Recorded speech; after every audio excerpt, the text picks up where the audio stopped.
Informed Choice Washington is an organization made up of parents, family members, educators, thought leaders, medical professionals, concerned citizens, and Washingtonians from all walks of life and all corners of the state. We are a community of people who believe parents have a fundamental right to make informed medical decisions for our children.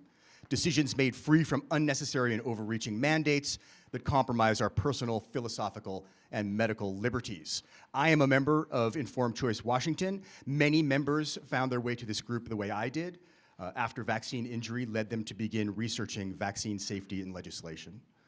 There are many such organizations all over the country and all over the world. We're beginning to find each other and to network and to team up together to make necessary changes in vaccine policy, design, and administration. Informed Choice Washington is a member of the Coalition for Informed Consent, CIC, which is part of the Physicians for Informed Consent, PIC. Our final speaker today, Dr. Obuheinich, is what?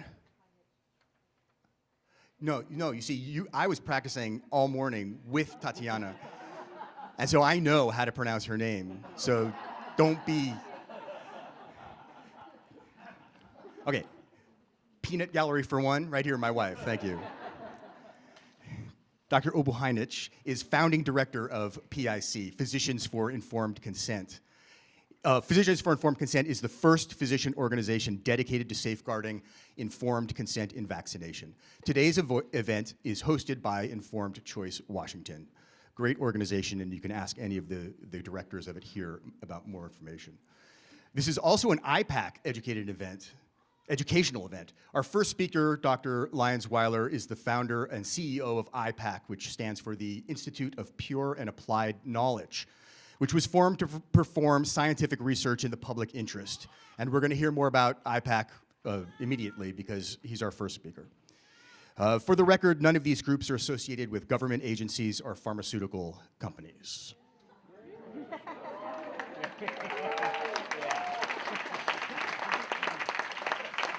And you thought there was nothing left that wasn't associated with either a government agency or a pharmaceutical company. We are all here. The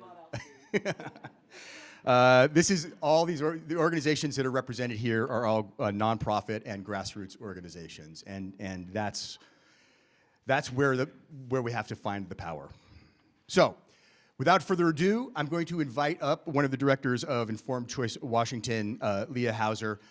She's going to give some opening remarks, and then we'll get on with our first speaker. Leah Hauser is a mom, a veterinary assistant, and one of the directors of Informed Choice Washington. She has been an instrumental force behind today's event, and please welcome her to the stage.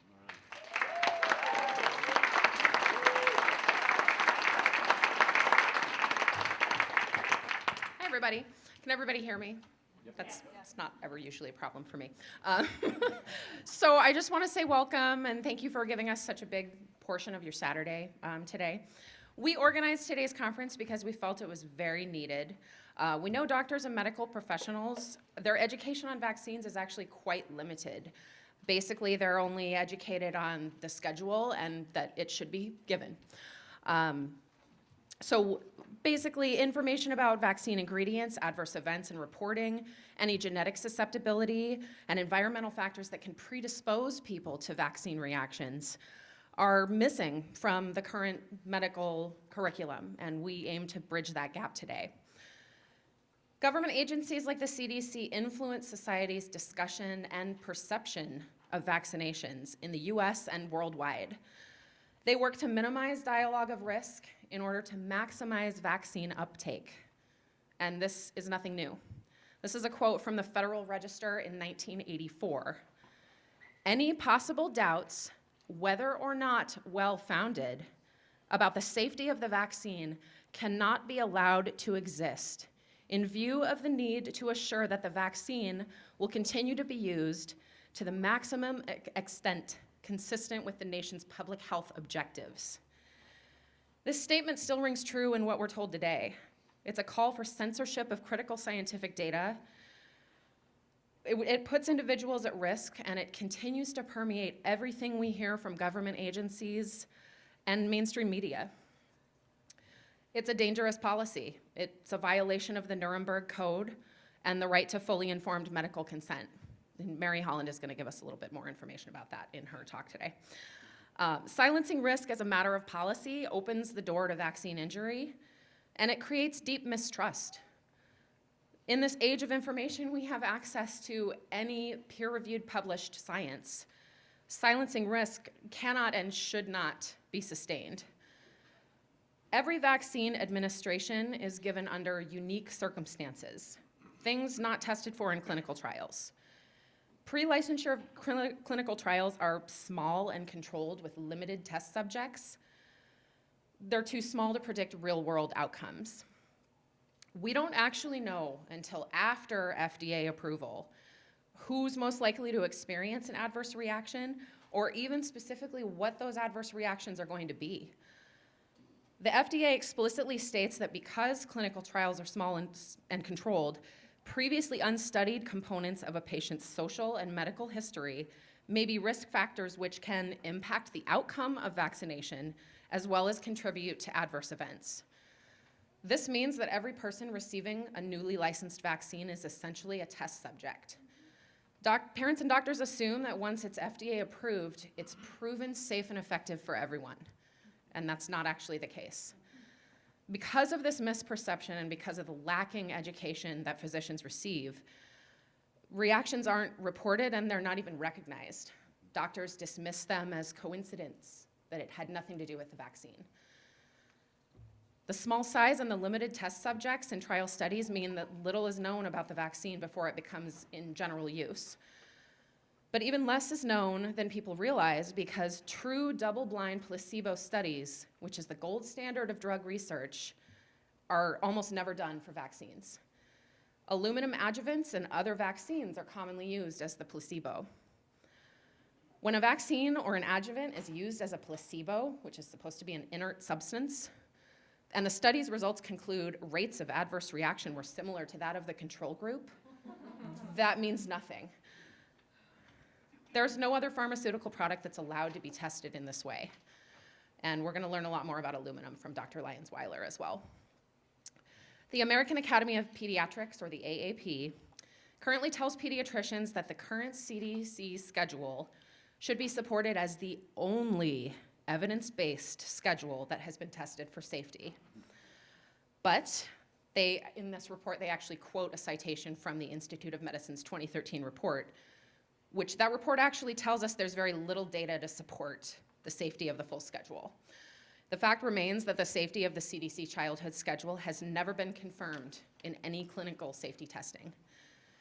The AAP also tells physicians that when dealing with vaccine-hesitant parents, there is anecdotal evidence to show that when given the choice between immunizing their child or being dismissed, some parents accept vaccination even when other efforts at persuasion have failed.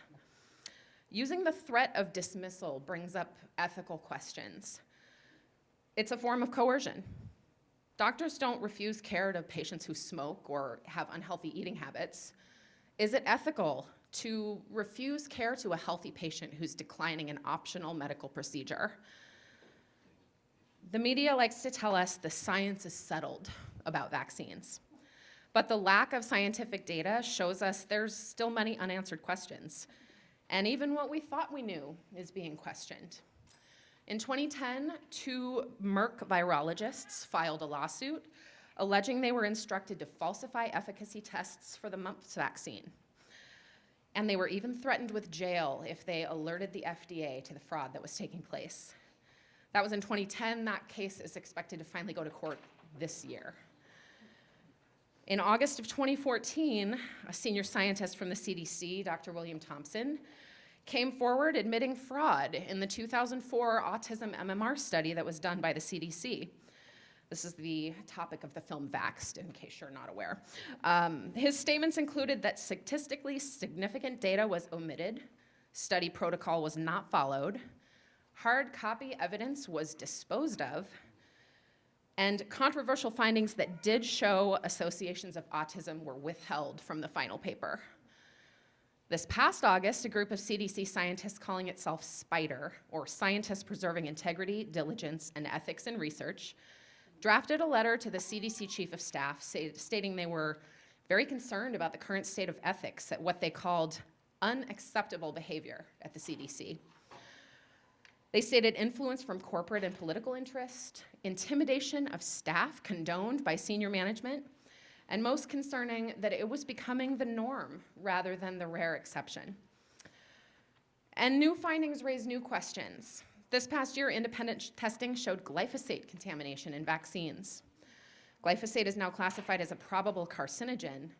The safety of ingesting it is questionable, and we have no safety data on the safety of injecting it. Other recent findings showed contamination with metal debris and biological contaminants. Researchers found red blood cells of unknown origin, as well as the presence of metals such as lead, stainless steel, chromium, nickel, zirconium, and many others. Findings like these are cause for serious alarm. We have gained so much scientific and medical knowledge in the past decade alone, such as the gut-brain connection, the connection of the role of the gut in the immune system. Just over a month ago, it was announced that a new organ of the digestive system was discovered, and scientists admitted that what we thought we knew for 100 years of anatomy was incorrect. And extremely significant was the discovery in 2015 of the connection to the lymphatic system to the brain. They said they'll have to rewrite the textbooks. Everything about vaccines and vaccines administration should be reevaluated based on this and other recent discoveries. The science is far from settled. The benefits of vaccines are touted everywhere, while the risk is intentionally silenced, and the data regarding vaccine limitations is completely ignored. A media-fueled culture of vaccine risk ridicule now exists. Discussing vaccine risks, vaccine flaws, and vaccine injury have become taboo. No one begins to speak about vaccine risks for personal gain. Those who do speak out are often labeled as anti-vaccine or anti-science, when that's far from accurate. More often, in fact, they are pro-science and pro-safety. The topic of vaccine risks should not be taboo. Everyone who believes in vaccines should be the most ardent supporters of vaccine safety research and the most vocal about risks discovered. There should be no fear or hesitation in discussing and understanding vaccine risk and safety. Moving forward, medical professionals and policymakers need to be aware of the risks, as well as the genetic and environmental factors that can contribute to higher risk of vaccine injury. If our goal really is health, risks and susceptibilities, along with what is known about vaccine limitations, must be understood and recognized in vaccine policy. Vaccines can be an important tool in disease prevention, but they must be used responsibly. It may have been acceptable in the past when little was known about the immune system and individual risk factors to accept collateral damage from a blanket vaccine policy. Today, much more is known, and a personalized approach to vaccination, taking into account risk and susceptibility with proper informed consent and free choice, is the only ethical option. This enables vaccine policies to minimize personal risk and maximize community benefit, ultimately achieving better health outcomes. So thank you again for being here today. I hope you're as excited as I am to hear the lectures today, and I'm sure you'll find them really fascinating and educational. Thank you.